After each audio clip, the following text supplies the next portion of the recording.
Shalom, shalom, abençoada mulher de Deus. Estamos aqui no devocional capítulo 23 do livro de 2 Reis e eu quero declarar desde já as bênçãos do Senhor sobre a sua vida, que as suas forças sejam renovadas, sua energia, seu fôlego de vida, suas células sejam renovadas, que você possa ser restaurada em força, em alegria, em nome de Jesus. Amém?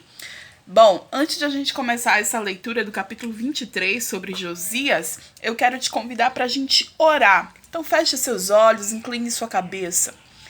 Querido amigo Espírito Santo, eis-nos aqui. Mais uma vez queremos ter entendimento da palavra, por isso te pedimos ajuda, Santo Espírito. Ensina-nos, Senhor, a tua palavra. Ensina-nos, Senhor, como ler, como interpretar, Senhor. Nos traz, Senhor, revelação da tua palavra, que possamos ter entendimento real do que o Senhor quer nos passar, Pai. Que o nosso eu seja diminuído agora, toda a nossa arrogância, prepotência, tudo, Senhor, que nos tira da tua presença agora caia por terra em nome de Jesus. Queremos, Senhor, ser uma contigo. Queremos, Senhor, aprender mais de ti. Por isso, Espírito Santo, te pedimos sabedoria. Como o Senhor, o rei Salomão pediu sabedoria, o Senhor concedeu. Hoje te pedimos também sabedoria. Que possamos ser cheias de sabedoria. Em nome de Jesus.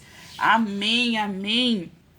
Bom, a gente viu no capítulo anterior, né, que Josias ele encontrou o livro da lei e ficou meio que desesperado, né? E daí ele começou a ter uma comitiva espiritual e aqui ele começa a fazer uma revolução espiritual, né, no reinado. E isso agradou muito ao Senhor. Então vamos ver o que aconteceu aqui. Capítulo 23. Depois disso, o rei convocou todas as autoridades de Judá e de Jerusalém. Em seguida, o rei subiu ao templo do Senhor, acompanhado por todos os homens de Judá, todo o povo de Jerusalém, os sacerdotes, profetas, todo o povo, do mais simples ao mais importante. Para todos, o rei leu em alta voz todas as palavras do livro da aliança que havia sido encontrado no templo do Senhor. Imagina, o Pentateuco, viu? Não é qualquer coisa, não. É justamente que Moisés teve a revelação de Deus e o que ele viveu ali. Então, assim, Josias leu, reuniu todo o povo, seja de qual for a classe social, cor de pele, seja o que for, mais velho, mais novo, estava todo mundo ali para ouvir a palavra do Senhor. O que a gente tem lido aqui, ó, do início da Bíblia, dos 5 primeiros livros da Bíblia, o rei Josias também fez questão de fazer isso. Então, assim, se hoje a gente tem essa leitura hoje no YouTube, naquela época Josias simplesmente reuniu a galera e começou a ler para todo mundo ouvir. E as pessoas ouviam a palavra do Senhor.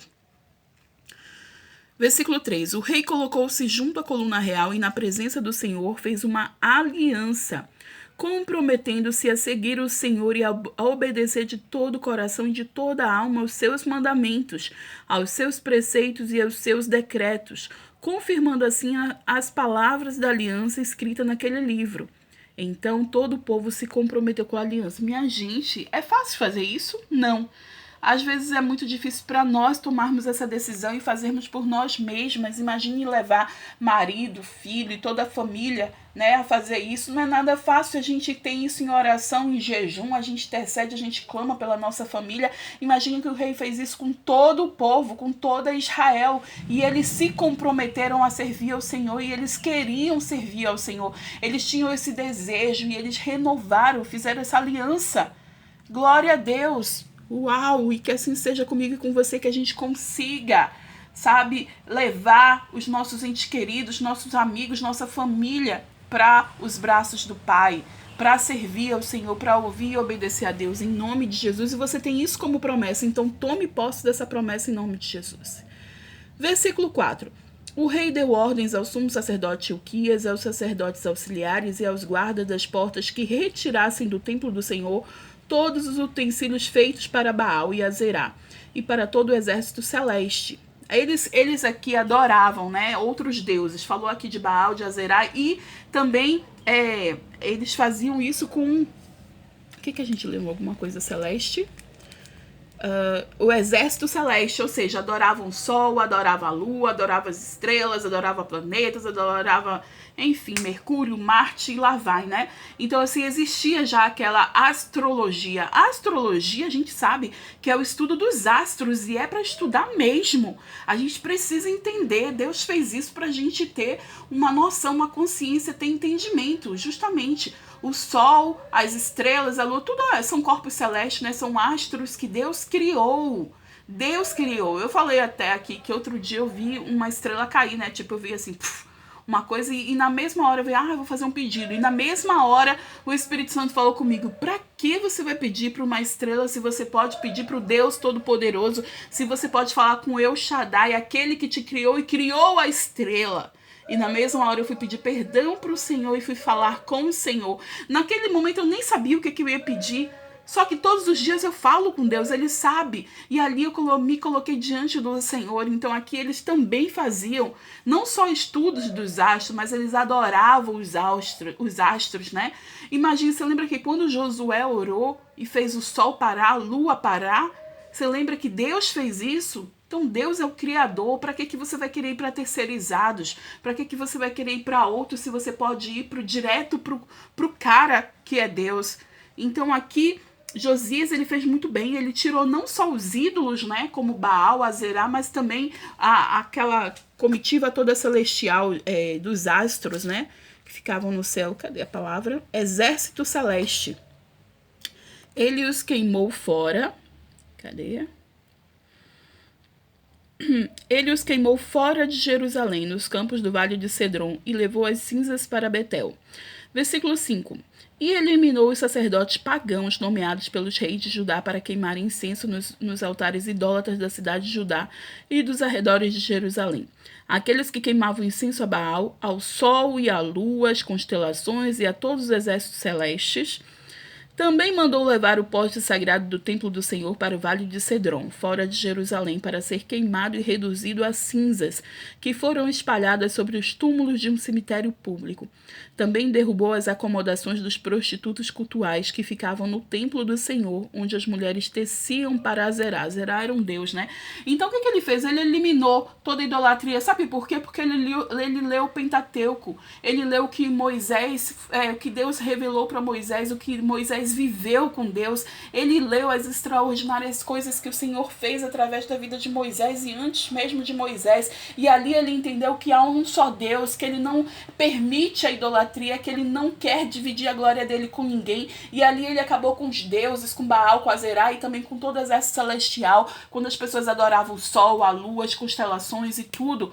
E ele acabou com isso porque ele leu a palavra de Deus, ele entendeu as leis do Senhor e ali ele fez aliança. Então, assim, lembra quando tem muita gente que não gosta desse versículo, mas é realidade. Conhecereis a verdade e a verdade vos libertará. Josias conheceu aqui a verdade, a lei do Senhor. Ele se arrependeu porque antes os outros reis não conheciam e por isso que veio tantas coisas ruins para Israel, para toda Judá, para toda Jerusalém. Mas agora ele tem entendimento, ele fez uma reforma espiritual. E que eu e você estejamos dispostos a fazer essa reforma espiritual em nossas vidas. Eu estou num processo há cerca de 7 anos, é a idade do meu filho, eu estava grávida. Então eu fiz uma reforma grávida.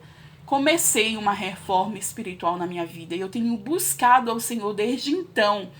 E é um processo, e é todo dia libertação, e toda vez eu olho para trás, vejo que cada ano teve algo que Deus tirou da minha vida, me dando libertação, sabe, me trazendo livramentos, me trazendo bênção, e cada vez mais tem sido assim, é um processo, não é fast food, não é McDonald's, não é de uma hora para outra, as coisas vão acontecendo, a palavra do Senhor entra, bate aqui no nosso coração que é fértil, e muda. E é isso que a palavra de Deus faz, transforma. E Josias, ele foi transformado quando ele leu aquele Pentateuco. Ele foi transformado quando ele conheceu a verdade. Vamos continuar aqui nesse capítulo que ele é um pouquinho grandinho. Josias trouxe todos os sacerdotes da cidade de Judá e desde Geba até Berseba, profanou os altares onde os sacerdotes haviam queimado incenso, derrubou os altares idólatras junto às portas, inclusive o altar da entrada da porta de Josué, o governador da cidade, que fica à esquerda da porta da cidade. Embora os sacerdotes dos altares não servissem no altar do Senhor em Jerusalém, comiam pães sem fermento junto com os sacerdotes e seus colegas. Versículo 10. Também profanou Tofete, que ficava no vale de Ben-Rinom, de modo que ninguém mais pudesse usá-lo para sacrificar seu filho ou sua filha a Moloque. Moloque, você lembra? Ele fazia passar pelo fogo. Era um deus que pedia os filhos, né, como sacrifício. Moloque fazendo-os passar pelo fogo. Então eles faziam os filhos passarem pelo fogo. Moloque. Você vai ouvir muitas vezes isso aqui, tá bom? Falando sobre Moloque. Cadê? E por isso que hoje a gente não deve chamar nossos filhos de moleque, né? Que moleque é tipo uma variação de Moloque, que era o deus que queria consagração de crianças. Era um deus que fazia justamente esses sacrifícios, né? Passar pelo fogo.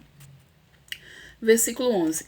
Acabou com os cavalos que os reis de Judá tinham consagrado ao sol e que ficavam na entrada do templo do Senhor, perto da sala de um oficial chamado Natan-Meleque.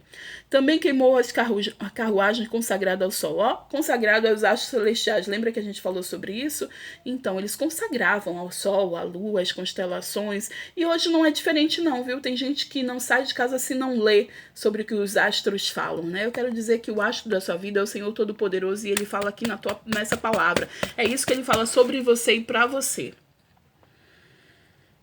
Versículo 12. Derrubou os altares que os seus antecessores haviam erguido no terraço em cima do quarto superior de Acais, e os altares que Manassés haviam construído nos 2 pátios do templo do Senhor. Retirou-os dali, despedaçou-os e atirou o entulho no vale de Cedron. O rei também profanou os altares que ficavam a leste de Jerusalém, ao sul do Monte da Destruição, os quais Salomão, rei de Israel, havia construído para Astarote, a detestável deusa dos Sidônios, para Camus, o detestável deus de Moabe, e para Moloque, o detestável deus do povo de Amon. Josias despedaçou as colunas sagradas, derrubou os postes sagrados e cobriu os locais com ossos humanos. Minha gente, Josias aqui tá me emocionando demais, é o nosso herói, aquele que tira, sabe, a idolatria do nosso meio, que eu e você sejamos Josias da nossa geração, que a gente tire, elimine por completo a idolatria, tudo que nos afasta de Deus, tudo que não deixa Deus receber a glória. Uau, Josias tá me emocionando demais. Até o altar de Betel, o altar idólatra edificado por Jeroboão, filho de Nebate, que levou Israel a pecar. Até aquele altar ao seu santuário que os demoliu, queimou o santuário e os reduziu a pó, queimando também o poste sagrado. Quando Josias olhou em volta e viu os túmulos que havia na encosta da colina, mandou retirar os ossos dos túmulos e queimá-los no altar, a fim de contaminá-lo, conforme a palavra do Senhor proclamava pelo homem de Deus que predisse essas coisas. O rei perguntou: que monumento é esse que eu estou vendo? E os homens da cidade disseram: é o túmulo do homem de Deus que veio de Judá e proclamou estas coisas que tu fizestes ao altar de Betel. Então ele disse: deixe-no em paz, ninguém toque nos seus ossos. E assim pouparam os seus ossos, bem como os do profeta que tinham vindo de Samaria. Versículo 19. Como haviam feito em Betel, Josias tirou e profanou todos os santuários idólatras que os reis de Israel haviam construído nas cidades de Samaria e que provocaram a ira do Senhor. Samaria lembra que já era do reino do norte, que já tinha sido levado cativo, né, e pelos assírios, né? Então, ele também foi até lá, viu? Versículo 20. Josias também mandou sacrificar todos os sacerdotes daqueles altares idólatras e queimou ossos humanos sobre os altares. Depois voltou a Jerusalém. Então o rei deu a seguinte ordem a todo o povo: celebrem a Páscoa. Gente, depois de renovar a aliança, de destruir tudo, é celebração! É festa. Olha, eu tô quase aqui fazendo uma festa para Josias, e que eu e você sejamos Josias da nossa geração, em nome de Jesus. Inclusive, essa semana a gente festejou o Purim, né? Que é justamente a libertação do povo judeu. Lembra da época de Esté, Mordecai, de Ramã, do rei Xerxes, né, o rei Assuero. Então, a história de Esté, eu sou apaixonada. Ela é muito pequenininha, viu? 10 capítulos, a gente lê rapidinho. É uma bênção e fala da festa do Purim, que é justamente quando o povo é liberto, né? Os judeus, eles tinham um decreto de morte sobre a vida deles e agora eles têm decreto de vida. E aqui Josias começa a festejar também, né? A Páscoa é uma das 5 festas, aquelas que Deus quer que festeje muito mesmo, né? E aqui Josias começou então: celebrem a Páscoa ao Senhor, o seu Deus, conforme está escrito no livro da aliança. Então ele tava ao pé mesmo, sabe, ao pé da letra, tava pegando o livro da lei e cumprindo as coisas mesmo. Versículo 22. Nem nos dias de juízes que lideraram Israel, nem durante todos os dias dos reis de Israel e dos reis de Judá fora celebrada uma Páscoa como esta. Mas no 18º ano do reinado de Josias, esta Páscoa foi celebrada ao Senhor em Jerusalém. Lembra, né? 18º ele já tinha 26 anos, que ele começou com 8 anos. Além disso, Josias eliminou os médiuns que consultavam espíritos, os ídolos da família e outros ídolos e todas as outras coisas repugnantes que havia em Judá e em Jerusalém. Ele fez isso para cumprir as exigências da lei escritas no livro do sacerdote Ilquias havia descoberto no templo do Senhor. Aqui está falando sobre espiritismo, viu? Quem está falando aqui é a Bíblia, que são coisas repugnantes, consultar espírito, médiuns.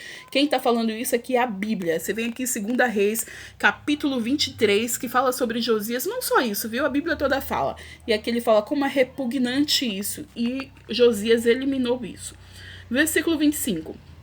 Nem antes nem depois de Josias houve um rei como ele, que se voltasse para o Senhor de todo o seu coração, de toda a alma e de todas as suas forças, de acordo com a lei de Moisés, e que eu e você sejamos essas pessoas com o coração de Josias, de se voltar para o Senhor, né?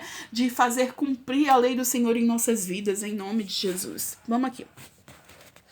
Versículo 26. Entretanto, ai Jesus, me dá medo dessas vírgulas, desse mais, contudo, todavia, desse entretanto. Vamos lá. Entretanto, o Senhor manteve o furor de sua grande ira que se acendeu contra Judá por causa de tudo o que Manassés fizera para provocar sua ira. Por isso o Senhor disse, também retirarei Judá da minha presença, tal como retirei Israel. E rejeitarei Jerusalém, a cidade que escolhi. E este templo do qual eu disse, ali porei o meu nome. Os demais acontecimentos, isso aqui, né? Apesar de Josias ter feito tudo isso, a palavra do Senhor tinha que se cumprir. Ele não podia mentir, né? Ele falou e ia cumprir. Vamos aqui. Os demais acontecimentos do reinado de Josias e todas as suas realizações estão escritas no livro dos registros históricos dos reis de Judá. Durante o seu reinado, o faraó Neco, rei do Egito, avançou até o rio Eufrates ao encontro do rei da Síria.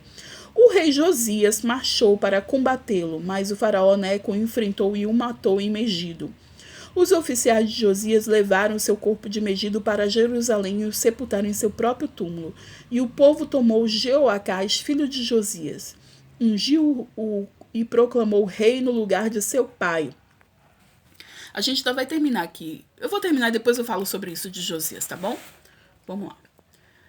Jeoacás tinha 23 anos de idade quando começou a reinar e reinou 3 meses em Jerusalém. O nome de sua mãe era Hamutal, filha de Jeremias, e ela era de Líbna. Ele fez o que o Senhor reprova, tal como seus antepassados. O faraó Neco o prendeu em Ribla, em terra de Ramate, de modo que não mais reinou em Jerusalém. O faraó também impôs a Judá um tributo de 3,5 toneladas de prata e 35 quilos de ouro. Colocou Eliaquim, filho de Josias, como rei no lugar de seu pai Josias, e mudou o nome de Eliaquim para Jeoaquim. Mas levou Jeoacás consigo para o Egito, onde ele morreu. Jeoaquim pagou ao faraó Neco a prata e o ouro, mas para cumprir as exigências de faraó, Jeoaquim impôs tributos ao povo, cobrando prata e ouro de cada um conforme suas posses. E aqui a gente vai já terminar, tá bom? Vamos aqui. Jeoaquim tinha 25 anos de idade quando começou a reinar e reinou 11 anos em Jerusalém. O nome de sua mãe era Zebida, filha de Pedaías. Ela era de Ruma e fez o que o Senhor reprova, tal como seus antepassados. Eu tinha falado antes que Josias foi o último rei de Judá, né? Ele foi o último rei bom, porque a gente acabou de ler, né, que tiveram outros reis, mas que também não faziam o que o Senhor queria e eram reprovados. Josias, ele teve uma morte muito precoce, porque ele se envolveu numa briga que não era dele. Você viu que o rei do Egito foi até a Síria, e ali Josias foi brigar pela Síria, não tinha nada a ver com ele. Não tinha nada. E o rei do Egito, tem outra palavra que a gente vê muito com detalhes isso, né? O rei do Egito diz, olha, Josias, não tem nada a ver com você, eu vou atacar a Síria, saia da minha frente. E Josias comprou essa briga que não era dele. E fica algo pra mim e pra você, pra gente não comprar a briga que não é nossa. Brigas espirituais principalmente, tem gente que entra numa guerra espiritual que não é sua e acaba morrendo por isso. Josias, que foi um homem tão bom, que, sabe, foi incrível as coisas que ele fez. Ele morreu muito precoce porque ele comprou uma briga que não era dele.